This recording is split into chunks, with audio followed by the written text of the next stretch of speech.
If you have made even 1,000 rupees profit trading crypto in India, you need to watch this entire video. Starting April 1st, which is just few weeks from now, the government can fine you 50,000 rupees if you haven't filed Schedule VDA correctly. Unfortunately, most people have no idea what Schedule VDA even is, and hopefully by the end of this video, you will know exactly what to do. But first, let me show you why this matters right now. Just last week, Minister of Parliament Raghav Chadha stood up in Rajya Sabha and said something that shocked everyone. He said this. और इसी के साथ साथ मैं सरकार को कहना चाहता हूं that we currently tax these virtual digital assets as if they are legal, but we regulate them as if they are illegal. I mean, सही तो कह रहा है. The government charges you 30% tax on crypto profits plus 1% TDS on every transaction, but they don't even recognize crypto as a legal asset class. And on top of this, like any other markets, you can't even offset your losses. He also pointed out one very important thing. It's that 4.8 lakh crore rupees, or roughly 4.8 trillion rupees, has already moved to offshore exchanges. Plus, almost 180 Indian crypto startups have already left the country. And ये सब क्यों?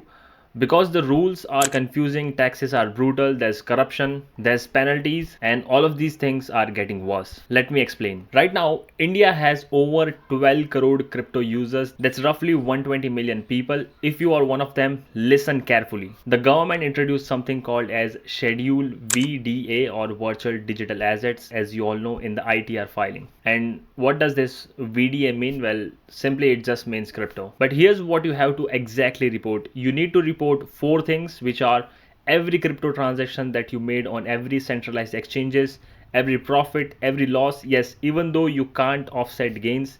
Pretty stupid, I know. And on top of this, all the 1% TDS that have been already deducted from your account. और इसमें से अगर एक भी miss हो गया तो 50,000 penalty. Starting of April 1st, 2026, if you don't file transaction statements correctly, you will be faced with a fine of 200 rupees per day. And if you report inaccurate information or fail to correct your errors, that's flat 50,000 penalty. रुक जाओ भाई, इतना जल्दी panic मत हो. I'm going to show you exactly how to file this correctly, but first you need to understand why this is happening. Here's what Raghav Chadha said, and this is the key quote. Prohibition is not protection, regulation is protection. He's calling for the government to properly legalize and regulate crypto. He also said that if we manage to do this right, it could generate 15,000 to 20,000 crores in annual tax revenue. But until this happens, here's the reality. You are going to be taxed at 30%, basically same as gambling, because government को लगता है जो भी crypto में है वो gambling ही कर रहा है. And on top of this, there will be 1% TDS cut on every trade, plus you can't offset your losses. The government is actually trying to be safe here. They want your share of revenue, but they don't want to give you any sort of protection. So right now you have to play by their rules to avoid these penalties. Let me show you how. Now let me give you a step-by-step guide for filing Schedule Virtual Digital Assets. Step 1. Gather your documents. Transaction history from every exchanges, does not matter if it's domestic or international. You're going to need form 26AS. A simple Google search will give you this form, and next step is going to be calculate your actual profit and losses. Step 2. Which ITR form do you have to use? If you are a salaried person plus trading crypto, then you need to use ITR2. If you are a trader registered as a business, then you need to use ITR3. Step 3. Where is Schedule Virtual Digital Assets, or VDA? It's a separate schedule in your ITR form. You'll see sections for sale consideration, how much you sold for, cost of acquisition, basically what you paid for. It's a separate schedule in your ITR form. You will see sections for sale consideration, मतलब कितने में बेचा, cost of acquisition, मतलब कितने में खरीदा, and lastly expenses, only the original cost, no other deductions are allowed here. A very important thing is that you report each and every transaction, does not matter how big or small it is, or whether or not it was a profitable trade or not. Step 4. Calculate your losses. Here is a very simple formula that I use. Selling price minus purchase price equals profit. मतलब कितने में बेचा minus कितने में खरीदा, वो आपका profit. Now take your profit and multiply it by 30%. Yes, 30%. That is going to be your tax. After you get your figure, I want you to subtract or minus any 1% TDS that was already deducted. Example के साथ समझाता हूँ. If you bought Bitcoin for let's say 1 lakh rupees, you sold for 1,50,000, then your profit is going to be 50,000. Tax is going to be 30%, which will be 15,000 rupees, and TDS that you may have already paid is going to be 1% of 1,50,000. Yes, of the entire amount, which is going to be 1,500. Therefore, you are going to owe 13,500 rupees to the government. And finally, step 5, file before March 31st of 2026 to avoid any sort of penalties or other complications. Now, here are the biggest mistakes people make that trigger those huge penalties of 50,000 rupees and more. Mistake number 1 is going to be not reporting offshore exchange transactions. Currently, 72% of Indian crypto traders trade on foreign exchanges. Close to 4.8 lakh crore rupees have moved to offshore exchanges. But here is the scary part.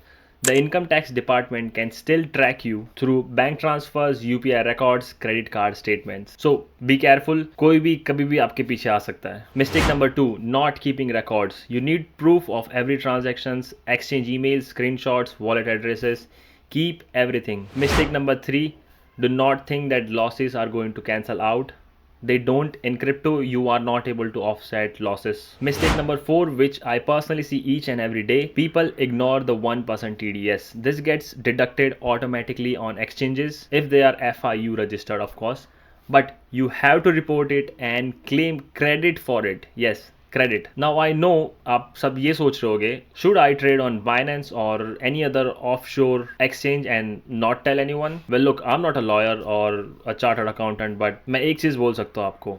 Crypto is still in a legal gray area in India. It's not banned, yes, but it's not recognized as a legal tender yet. The tax authorities are tracking international transactions, so the risk is ultimately yours to take. Some advice that I can give you to somewhat minimize your crypto taxes are going to be timing your sales. Yes, I know you are still going to have to pay 30%, but if you have other income sources, make sure you are doing overall tax planning, and you can sell your assets in tranches to manage cash flow. This is only possible if you're holding blue chips like Bitcoin and Ethereum. If you're trading meme coins, then I think you should forget everything about tax planning, because I don't know how you guys are doing it. And one tip that I have to give you guys regarding taxes is make sure you are using tax softwares like Coinly or CoinTracker. There are many other such as Crypto Tax Calculator. See which ones suit you. I think the yearly cost of 3 to 5,000 rupees is better than paying penalties of 50,000 rupees or more. If this video helped you and gave you some clarity, make sure you are subscribing to this channel. I will be making more videos on crypto tax strategies, investment tips for Indians, and how global economics are going to affect your money. Share this with your friends who trade crypto, and make sure you are sharing this video with them before the deadline of 31st March. That's all for this video. Thank you for watching, and I will see you again in the next video.